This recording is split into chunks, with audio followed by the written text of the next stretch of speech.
ভালোবাসতে গেলে এমন কোনো নিয়ম আছে যে বয়স হবে 20-25? ভালোবাসায় বয়স কি গো?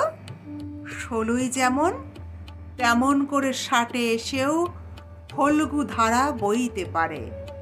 60-এ এসেও হৃদয় বড় কাঁপতে পারে। প্রেমার্থ সব আঙুলগুলো কাঁপতে পারে আলিঙ্গনে।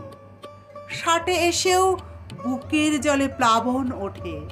60-এ এসেও কাদা ঘেটে পদ্ম তোলার মন মরে না। বয়স হলো তুচ্ছ সুতো, ইচ্ছে করলে ডিঙোনো যায়। বয়স যত বাড়ে তত ভালোবাসার চারাটি লকলকি আকাশ ছুঁয়ে বৃক্ষ হয়। বয়স যত বাড়ে শোনো, মানুষ তত প্রেমিক হয়। বয়স যত বাড়ে